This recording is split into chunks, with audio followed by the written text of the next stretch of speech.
Hello friends, welcome back. ഇന്ന് നമുക്ക് human health and ഡിസീസിൻ്റെ പാർട്ട് 3 വീഡിയോ ആണ്. ഈ വീഡിയോയിൽ നമുക്ക് തുടങ്ങാനുള്ളത് ഇമ്മ്യൂണിറ്റി എന്ന ടോപ്പിക്കാണ്. Immunity. Every day we are exposed to large number of infectious agent. However only a few of these exposures result in disease. Y?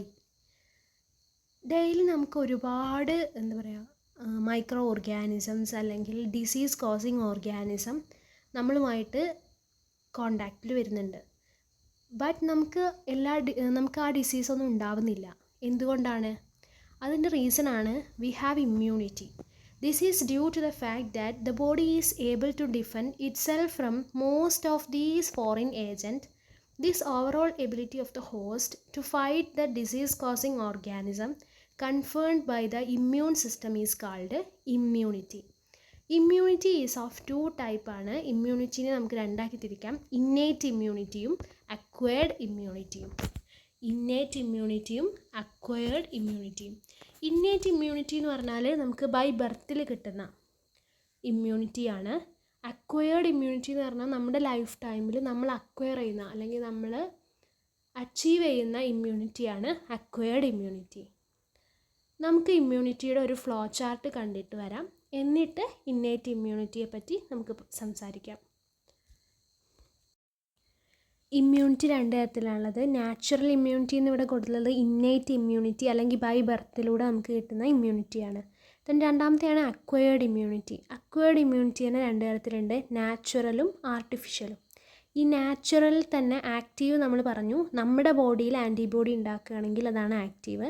നാച്ചുറലിൽ active ഇമ്മ്യൂണിറ്റിയാണ് ആഫ്റ്റർ ചിക്കൻ ബോക്സ് എന്ന് നമ്മൾ എക്സാമ്പിൾ കൊടുത്തിട്ടുള്ളത്. ഒരു ചിക്കൻ ബോക്സ് വന്നതിന് ശേഷം പിന്നെ അത് വരില്ല എന്നറിയാം. അത് നാച്ചുറലായിട്ടുള്ള ആക്റ്റീവ് ഇമ്മ്യൂണിറ്റിക്ക് എക്സാമ്പിളാണ്. നാച്ചുറലായിട്ടുള്ള പാസീവ് ഇമ്മ്യൂണിറ്റിയാണ് ബ്രസ്റ്റ് മിൽക്ക്. നമുക്ക് മദറിൽ നിന്ന് കുട്ടിക്ക് കൊടുക്കുകയാണ്. അതൊരിക്കലും കുട്ടിയുടെ ബോഡിയിൽ ആൻറ്റിബോഡി ഉണ്ടാക്കുകയല്ല. അതുകൊണ്ട് തന്നെ അത് പാസീവ് ഇമ്മ്യൂണിറ്റിയാണ്. ബട്ട് അത് നാച്ചുറലാണ്. ദെൻ ആർട്ടിഫിഷ്യൽ ആക്റ്റീവ് ഇമ്മ്യൂണിറ്റിയാണ് വാക്സിൻസ്. നമ്മൾ ആർട്ടിഫിഷ്യലി നമ്മുടെ ബോഡിയിൽ ആൻറ്റിബോഡികൾ നമ്മൾ ഉണ്ടാക്കുകയാണ്. ആർട്ടിഫിഷ്യലി നമ്മുടെ ബോഡിയിൽ ആൻറ്റിബോഡികൾ ഉണ്ടാക്കുകയാണ്. അതാണ് വാക്സിൻസിൽ കാണുന്നത്. ആർട്ടിഫിഷ്യൽ പാസീവാണ്. ഇപ്പോൾ ഒരു സ്നേക്ക് ബൈറ്റൊക്കെ ഉണ്ടാകുന്ന സമയത്ത് നമുക്ക് പെട്ടെന്ന് തന്നെ ആൻറ്റിബോഡി വെക്കണം. സോ അത് നമ്മൾ ഡയറക്റ്റ്ലി റെഡിമെയ്ഡ് ആയിട്ടുള്ള ആൻറ്റിബോഡികൾ നമ്മുടെ ബോഡിയിലേക്ക് ഇൻജെക്റ്റ് ചെയ്യുകയാണ്. അതാണ് ആർട്ടിഫിഷ്യൽ പാസീവ് ഇമ്മ്യൂണിറ്റിക്ക് എക്സാമ്പിൾ. ഇനി നമുക്ക് ഇന്നേറ്റ് ഇമ്മ്യൂണിറ്റിയെ നോക്കാം. Innate immunity is non specific type of defence that is present at the time of birth. At the time of ബർത്തിലുള്ള non specific type of defence ആണ് innate immunity. This is accomplished by providing different type of barriers. Innate immunity 4 type of ബാരിയേഴ്സാണ് നൽകുന്നത്. അത് very very important ആണ് ഈ 4 type of barriers.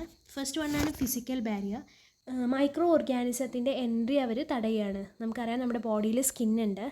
നമ്മുടെ എല്ലാ ഓർഗൻസും cover ചെയ്തിട്ടുള്ളത് സ്കിന്ന് വെച്ചിട്ടാണ്. അപ്പോൾ സ്കിന്ന് നമ്മുടെ ബോഡിയിലേക്ക് വരുന്ന മെജോറിറ്റി ഓഫ് മൈക്രോ ഓർഗാനിസത്തിനെയും പ്രിവെൻറ്റ് ചെയ്യുന്നുണ്ട്. അതേപോലെ തന്നെ mucus coating, respiratory, gastrointestinal, urinogenital ട്രാക്കിലൊക്കെയുള്ള മ്യൂക്കസ് കോട്ടിങ് ഈ മൈക്രോബ്സിനെയൊക്കെ ട്രാപ്പ് ചെയ്യാൻ സഹായിക്കുന്നുണ്ട്. ഇതാണ് ഫിസിക്കൽ ബാരിയറിലെ എക്സാമ്പിൾസ്, സ്കിന്നും മ്യൂക്കസ് കോട്ടിങ്ങും. ദെൻ അടുത്തതാണ് ഫിസിയോളജിക്കൽ ബാരിയർ. ഫിസിയോളജിക്കൽ ബാരിയറിൽ എക്സാമ്പിളാണ് ആസിഡ് ഇൻ സ്റ്റൊമക്ക്. നമുക്കറിയാം നമ്മുടെ സ്റ്റൊമക്കിൽ ആസിഡ് ഉണ്ട്, ഹൈഡ്രോക്ലോറിക് ആസിഡ്. ആൻഡ് സലൈവയിൽ ലൈസോസൈം എന്ന് പറഞ്ഞൊരു എൻസൈം ഉണ്ട്. ആൻഡ് ടിയേഴ്സ് ഫ്രം ഐസ്, കണ്ണിലെ കണ്ണുനീരിലൊക്കെ ലൈസോസൈം എൻസൈം ഉണ്ട്. ഇതിനൊക്കെ ബാക്ടീരിയനെയൊക്കെ നശിപ്പിക്കാനുള്ള കഴിവുണ്ട്. അപ്പോൾ ഹോൾ പ്രിവെൻറ്റ് മൈക്രോബിയൽ ഗ്രോത്ത്. ഇതൊക്കെ ഫിസിയോളജിക്കൽ ബാരിയേഴ്സിന് എക്സാമ്പിളാണ്. മൂന്നാമത്തേതാണ് സെല്ലുലാർ ബാരിയർ. സെല്ലുലാർ ബാരിയറിൽ സെർട്ടൈൻ ടൈപ്പ് ഓഫ് ലൂക്കോസൈറ്റ്, WBCകളൊക്കെയാണ് ഈ സെല്ലുലാർ ബാരിയറിലുള്ളത്. PMNL ന്യൂട്രോഫിൽസ്, ഫുൾ നെയിം നോക്കാം, പോളിമോർഫോ ന്യൂക്ലിയർ ലൂക്കോസൈറ്റ്. ഇതൊക്കെ സെല്ലുലാർ ബാരിയേഴ്സിനകത്ത് വരുന്ന WBC. നമുക്കറിയാം സ്പെസിഫിക് ആയിട്ടും നോൺ സ്പെസിഫിക് ആയിട്ടും ചെയ്യുന്നുണ്ട് ഫങ്ഷന്. അപ്പോൾ അതൊക്കെ സെല്ലുലാർ ബാരിയേഴ്സിൽ വരുന്നതാണ്. ഈ നാച്ചുറൽ കില്ലർ സെല്ലുകളും ഒരു ടൈപ്പ് ഓഫ് ലിംഫോസൈറ്റ് തന്നെയാണ് നാച്ചുറൽ കില്ലർ സെല്ല്. ഒരു ടൈപ്പ് ഓഫ് ലിംഫോസൈറ്റാണ്. ഇവരുടെ ബോഡിയിൽ ഒരു പ്രോട്ടീൻസ് ഉണ്ട്, പെർഫറിൻസ് എന്ന് പറഞ്ഞ ഒരു പ്രോട്ടീൻസ്. ഈ പെർഫറൻസ് പോറുകൾ ഉണ്ടാക്കാൻ ഹെൽപ്പ് ചെയ്യും. ഈ പ്ലാസ്മ മെംബ്രെയിനിൽ ട്യൂമർ സെല്ലിലൊക്കെ അവരുടെ പ്ലാസ്മ മെംബ്രെയിനിൽ പോറുണ്ടാക്കി, പോർസ് എന്ന് പറഞ്ഞാൽ ഹോളുകൾ ഉണ്ടാക്കിയിട്ട് അതിലൂടെ വാട്ടർ എൻ്റർ ചെയ്ത് ആ സെല്ല് എന്ത് ചെയ്യും, സ്വെല്ലായിട്ട് എന്ന് വെച്ചാൽ വീർത്തിട്ട് അത് ലൈസിസ് ആവും. അതിന് സഹായിക്കുന്ന സെല്ലുകളാണ് നാച്ചുറൽ കില്ലർ സെല്ലുകൾ. സോ ടൈപ്പ് ഓഫ് ലിംഫോസൈറ്റാണ് ഇവരാണ്. പെർഫറൻസ് എന്ന് പറയുന്ന ഒരു പ്രോട്ടീൻ അവർക്കുണ്ട്. ഈ പെർഫറൻസ് കാരണമാണ് അവർ ഈ പ്ലാസ്മ മെംബ്രെയിനൊക്കെ ഹോളുകളാക്കിയിട്ട് അതിൽ കൂടെ വാട്ടർ എൻ്റർ ചെയ്തിട്ട് നമ്മൾ അവയെ നശിപ്പിക്കുന്നു. then അടുത്തതാണ് സൈറ്റോകൈനിൻ ബാരിയർ. സൈറ്റോകൈനിൻ ബാരിയറിലാണ് വൈറസ് ഇൻഫെക്റ്റഡ് സെല്ല് സെക്രീറ്റ് ചെയ്യുന്ന ഒരു പ്രോട്ടീനാണ് ഇൻ്റർഫിറോൺ. വെരി ഇമ്പോർട്ടൻ്റ് ആണ് ഇൻ്റർഫിറോണ്. ഈ ഇൻ്റർഫിറോണിന് നോൺ ഇൻഫെക്റ്റഡ് സെല്ലുകളെ ഫർദർ വൈറസ് ഇൻഫെക്ഷനിൽ നിന്ന് തടയാനുള്ള കഴിവ് ഈ ഇൻ്റർഫെറോൺസിന് ഉണ്ട്. അത്രയാണ് അപ്പോൾ ഇന്നേറ്റ് ഇമ്മ്യൂണിറ്റിയുടെ barriers. 4 type of barriers in innate immunity ഇത്രയാണ്. then അടുത്തതാണ് acquired immunity on the other hand is pathogen specific ആണ്. നമ്മൾ പറഞ്ഞു innate immunity pathogen non specific ആണെന്ന്. ഇത് പാത്തോജൻ സ്പെസിഫിക് ആണ്. ഇറ്റ് ഈസ് ക്യാരക്ടറൈസ്ഡ് ബൈ ഇത് ബേസ്ഡ് ഓൺ മെമ്മറിയിലാണ് ഇത് വർക്ക് ചെയ്യുന്നത്. This means when our body encounter a pathogen for the first time produce a response called a primary response. ഇപ്പോൾ ഒരു നമ്മുടെ body first time ഒരു പാത്തോജനെ കാണുന്നത്, അതാണ് ആ ഒരു ഫസ്റ്റ് ടൈമുള്ള ഒരു റെസ്പോൺസാണ് പ്രൈമറി റെസ്പോൺസ്. ഇത് സബ്സിക്വൻ്റ്ലി ലോ ഇൻറ്റൻസിറ്റിയിലായിരിക്കും. അപ്പോൾ സബ്സിക്വൻറ്റ് എൻകൗണ്ടർ ദെൻ നെക്സ്റ്റ് വരുന്ന encounter with the same pathogen elicit a highly intensified. Secondary response എന്ന് പറയുന്നത് ഹൈലി ഇൻറ്റൻസിഫൈഡ് ആയിരിക്കും. ഈ മെക്കാനിസം തന്നെയാണ് വാക്സിൻസിലൊക്കെ കാണിക്കുന്നത്. വാക്സിൻസിൽ പ്രൈമറി റെസ്പോൺസ് കിട്ടാൻ വേണ്ടിയിട്ട് നമ്മൾ വാക്സിൻ എന്ന് പറഞ്ഞാൽ it's A content of antigen. ഇപ്പോൾ ഒരു പാത്തോജൻ്റെ ഡ്രൈഡോ അല്ലെങ്കിൽ സ്മോൾ പോർഷൻസ് ഒക്കെയാണ് വാക്സിനായിട്ട് നമ്മൾ ഇഞ്ചെക്റ്റ് ചെയ്യുന്നത്. അപ്പോൾ ഈ വാക്സിന് നമ്മുടെ ബോഡിയിലേക്ക് എത്തുമ്പോൾ അത് നമ്മുടെ ഇമ്മ്യൂൺ സിസ്റ്റത്തിനെ അത് സ്റ്റിമുലേറ്റ് ആക്കി പ്രൈമറി റെസ്പോൺസ് അത് ഉണ്ടാക്കും. ആ പ്രൈമറി റെസ്പോൺസ് ഉണ്ടായതിന് ശേഷം പിന്നീട് സെയിം പാത്തോജൻ വരുമ്പോൾ ബേസ്ഡ് ഓൺ മെമ്മറി, അതാണ് മെമ്മറി ബേസ്ഡ് നിൽക്കുക എന്ന് പറഞ്ഞത്. അപ്പോൾ ബേസ്ഡ് ഓൺ മെമ്മറിയിൽ ദെൻ ആ പാത്തോജൻ വീണ്ടും വരുമ്പോൾ റിയൽ ടൈമിൽ വരുമ്പോൾ അവിടെ ഉണ്ടാകുന്ന റെസ്പോൺസ് എന്ന് പറഞ്ഞാൽ സെക്കൻഡറി റെസ്പോൺസ് ആണ്. ഈ സെക്കൻഡറി റെസ്പോൺസ് എന്ന് പറഞ്ഞാൽ ഹൈലി ഇൻറ്റൻസിഫൈഡ് ആയിട്ടുള്ള സെക്കൻഡറി റെസ്പോൺസ് ആയിരിക്കും. സോ നമുക്ക് ആ പാത്തോജനെ തുടക്കത്തിൽ തന്നെ കില്ല് ചെയ്ത് കളയാൻ കഴിയും. ഇതാണ് വാക്സിൻ്റെയും ഇത്. ദെൻ നമുക്ക് the primary and secondary immune response are carried out with the help of 2 special type of lymphocyte ആണ് present in our blood. B ലിംഫോസൈറ്റും ടി ലിംഫോസൈറ്റും. ബി ലിംഫോസൈറ്റ് എന്ന് പറഞ്ഞാൽ അവരാണ് ആൻറ്റിബോഡികൾ ഉണ്ടാക്കുന്നത്. ബി ലിംഫോസൈറ്റിനെ ആൻറ്റിബോഡികളെ ഉണ്ടാക്കാൻ ഹെൽപ്പ് ചെയ്യുന്നേ ഉള്ളൂ. അപ്പോൾ ഹെൽപ്പർ ടി സെൽ എന്ന് പറയാൻ പറ്റും. പിന്നെ ടി ലിംഫോസൈറ്റാണ് സ്വന്തമായി സെൽ മീഡിയേറ്റഡ് ഇമ്മ്യൂണിറ്റി നൽകുന്നത്. ടി ലിംഫോസൈറ്റുകളാണ്. അത് ബി ലിംഫോസൈറ്റിന് കഴിയില്ല. പക്ഷേ ആൻറ്റിബോഡി വഴി ഇമ്മ്യൂണിറ്റി നൽകാൻ കഴിയുന്നത് ബി ലിംഫോസൈറ്റിനാണ്. പക്ഷെ അതിനെ ഹെൽപ്പ് ചെയ്യുന്നത് ടി ലിംഫോസൈറ്റും കൂടിയാണ്. The B lymphocyte produce an army of protein in response to pathogen into our blood to fight with them. These proteins-നെയാണ് നമ്മൾ ആൻറ്റിബോഡീസ്. ആൻറ്റിജനെതിരെ ഫൈറ്റ് ചെയ്യാൻ വേണ്ടിയിട്ട് ബി ലിംഫോസൈറ്റ് ഉണ്ടാക്കുന്ന പ്രോട്ടീൻസിനെയാണ് നമ്മൾ ആൻറ്റിബോഡീസ് എന്ന് വിളിക്കുക. The T cells themselves do not secrete antibody but help B cellsനെ help ചെയ്യും to produce them. Antibody ഉണ്ടാക്കാൻ വേണ്ടിയിട്ട് ബി സെൽസിനെ ഹെൽപ്പ് ചെയ്യും. Each antibody molecule has 4 peptide bond. ഇവിടെ പിക്ചറിൽ തന്നിട്ടുള്ളത് ഒരു ആൻറ്റിബോഡിയുടെ ഒരു സ്ട്രക്ചറാണ്. Each antibody molecule has 4 peptide ചെയിനുകളാണുള്ളത്. 1, 2, 3, 4 അങ്ങനെ 4 പെപ്റ്റൈഡ് ചെയിനാണ്. അതിൽ തന്നെ 2 smaller called light chain. 2 light chain. ഇതൊരു ലൈറ്റ് ചെയിനാണ് ആൻഡ് ഇതൊരു ലൈറ്റ് ചെയിനാണ്. 2 ലൈറ്റ് ചെയിനും ദെൻ 2 ഹെവി ചെയിനും, 2 ലോങ്ങർ കാൾഡ് ഹെവി ചെയിൻ. ഇതൊരു ലോങ്ങർ ഹെവി ചെയിനാണ്, ഇതൊരു ഹെവി ചെയിനാണ്. അപ്പോൾ ഒരു ആൻറ്റിബോഡി എന്ന് പറഞ്ഞാൽ 2 ഹെവി ചെയിനും 2 ലൈറ്റ് ചെയിനും, H2L2 എന്ന് നമുക്ക് റെപ്രസെൻറ്റ് ചെയ്യാൻ പറ്റും. Hence an antibody is represented as H2L2. Different type of antibodies are produced in our body. Different type of antibodies നോക്കുക. IgA, IgM, IgE, IgG. IG എന്ന് പറഞ്ഞാൽ എന്താണ്? IG എന്ന് പറഞ്ഞാൽ ഇമ്മ്യൂണോഗ്ലോബിൻ എന്നാണ്. Immunoglobin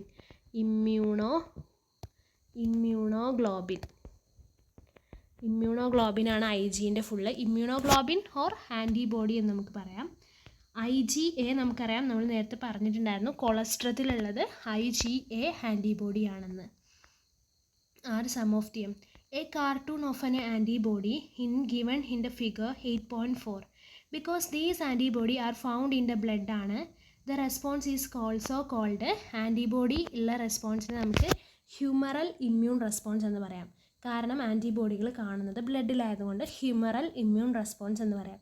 This is one of the 2 type of our acquired immune response, antibody mediated. The second type is cell mediated immune response. First antibody mediated അല്ലെങ്കിൽ humoral immune response എന്ന് പറയാം. രണ്ടാമത്തെയാണ് cell mediated immune response. ഈ cell mediated immune response CMI എന്ന് പറഞ്ഞാൽ cell mediated immune response ആണ്. CMIയുടെ full form ഒക്കെ ചോദിക്കാൻ chance ഉണ്ട്. The T lymphocyte മീഡിയേറ്റ് CMI. അപ്പോൾ നമ്മൾ പറഞ്ഞു സെൽ മീഡിയേറ്റഡ് ഇമ്മ്യൂൺ റെസ്പോൺസ് കാണിക്കുന്നത് T ലിംഫോസൈറ്റുകളാണ്. T lymphocyte mediate CMI. Very often when some human organs like heart, eye, liver, kidney fail to function satisfactorily, transplantation is the only remedy to enable the patient to live a normal life. Then a search begins to find a suitable donor. Why is it that the organ cannot be taken from just anybody? നമുക്കറിയാം heart, I, liver, kidney പോലുള്ള രോഗങ്ങൾ failure ആയി കഴിഞ്ഞ് കഴിഞ്ഞാൽ നമുക്ക് ട്രാൻസ്പ്ലാന്റേഷനാണ് only remedy. അപ്പോൾ അത് നമുക്ക് എല്ലായിടത്തും വാങ്ങാൻ പറ്റില്ല. ജസ്റ്റ് എനിബഡിയിൽ നിന്ന് നമുക്കത് ഡോണറാക്കി എടുക്കാൻ പറ്റില്ല. വൈ എന്ന് ചോദിക്കാം. Because there is graft rejection ഉണ്ടായതുകൊണ്ടാണ്. അത് നമുക്കറിയാം ഗ്രാഫ്റ്റ് റിജക്ഷൻ ഉണ്ടായതുകൊണ്ടാണ്. ഗ്രാഫ്റ്റ് റിജക്ഷൻ എന്ന് പറഞ്ഞാൽ നമ്മളുടെ ബോഡി ആ വരുന്ന കിഡ്നി, പുതിയ ട്രാൻസ്പ്ലാന്റ് ചെയ്ത് വെക്കുന്ന കിഡ്നിയോ അതിനൊക്കെ ഒരു ആൻറ്റിജൻ, ഒരു ഫോറിൻ ബോഡിയായി കണ്ട് അതിനെ റിജക്റ്റ് ചെയ്യാൻ തുടങ്ങും. That is graft rejection. Then why is it that the doctors check graft from just any source or an animal, another primate or any human being cannot be made since the graft would be rejected sooner or later. Tissue matching, blood group matching are essential before undertaking any graft or transplant, and even after the patient has to take immunosuppressants all his or her life. The body is able to differentiate self and non-self, and the cell-mediated immune response is responsible for the graft rejection. Cell-mediated immune response ആണ് graft റിജക്ഷന് കാരണമാവുന്നത്. അപ്പോൾ നമ്മൾ പറഞ്ഞു നമ്മുടെ body വേറൊരു ഔട്ട്സൈഡിൽ നിന്നൊരുള്ള foreign ബോഡിയാണെന്ന് കരുതിയിട്ട് നമ്മൾ വെച്ച transplant ചെയ്ത ഓർഗൻസിനെ റിജക്റ്റ് ചെയ്യും. അതുകൊണ്ട് തന്നെ നമ്മൾ ഓർഗൻസ് ഒക്കെ ട്രാൻസ്പ്ലാന്റ് ചെയ്യുമ്പോൾ tissue matching, blood group matching ഒക്കെ എസെൻഷ്യലാണ്. എന്നാലും ഇങ്ങനെയൊക്കെ നടത്തി നമ്മൾ ട്രാൻസ്പ്ലാന്റ് ചെയ്ത് കഴിഞ്ഞാലും ആ patient life long immuno suppressants ആയിട്ടുള്ള പില്ലുകൾ എടുക്കേണ്ടി വരും. ഇമ്മ്യൂണോ സപ്രസൻസ് എന്ന് പറഞ്ഞാൽ നമ്മുടെ ഇമ്മ്യൂണിറ്റീനെ സപ്രസ് ചെയ്താണ്ട് അതിന് സ്വന്തമായിട്ട് നമ്മുടേത് പുറത്തുനിന്ന് വരുന്നതെന്ന് തിരിച്ചറിയാൻ പറ്റാത്ത രൂപത്തിലാക്കുക. അതിന് വേണ്ടിയിട്ടാണ് ഇമ്മ്യൂണോ സപ്രസൻസ് അവർ ത്രൂ ഔട്ട് ഹെർ ലൈഫിൽ അവർ ടേക്ക് ചെയ്താലേ നമുക്ക് എന്ത് ചെയ്യാൻ പറ്റുള്ളൂ, ആ ഒരു ട്രാൻസ്പ്ലാന്റ് ചെയ്ത ഓർഗൻ നമുക്ക് യൂസ് ചെയ്യാൻ പറ്റുള്ളൂ. The body is able to differentiate. ഇത് ഇമ്മ്യൂണോ സപ്രസൻസ് നമ്മുടെ സെൽ മീഡിയേറ്റഡ് ഇമ്മ്യൂൺ റെസ്പോൺസിനെയാണ് നശിപ്പിക്കുന്നത്. Then active and passive immunity ആണ്. When a host is exposed to antigen which may be in the form of living or dead microbe or other proteins, antibodies are produced in the host body. This type of immunity is called active immunity. Active immunity എന്ന് പറഞ്ഞാൽ ഒരു antigen നമ്മുടെ ബോഡിയിലേക്ക് കയറിക്കഴിഞ്ഞാൽ നമ്മുടെ ബോഡിയിൽ തന്നെ antibodies are produced in the host ബോഡിയിൽ തന്നെ antibodies ഉണ്ടാക്കുകയാണെങ്കിൽ that is active immunity. Active immunity എന്ന് പറയുന്നത് സ്ലോ ആണ്, ടേക്ക് ടൈം, അതിന് ടൈം എടുക്കും. To give its full effective, നല്ല എഫക്റ്റീവായി വരാൻ വേണ്ടിയിട്ട് ആക്റ്റീവ് ഇമ്മ്യൂണിറ്റിക്ക് ടൈം എടുക്കും. Injecting the microbe deliberately during immunization or infectious organisms gaining access into body during natural infection induce active immunity. അപ്പോൾ നമുക്കറിയാം ആക്റ്റീവ് ഇമ്മ്യൂണിറ്റിക്ക് ഒരു എക്സാമ്പിളാണ്, ഇപ്പോൾ ഒരു പാത്തോജൻ നമ്മുടെ ബോഡിയിലേക്ക് കയറുന്നു, അതിന് എതിരെയായിട്ട് നമ്മുടെ ബോഡി തന്നെ ആൻറ്റിബോഡീസ് ഉണ്ടാക്കുന്നു. ആൻറ്റിബോഡി ഉണ്ടാക്കുന്നത് നമ്മുടെ ബോഡിയിൽ വെച്ച് തന്നെ ആ ഒരു പാത്തോജനെതിരെ ഉണ്ടാക്കുന്നു. That is active immunity. അത് തന്നെ നാച്ചുറൽ ആക്റ്റീവ്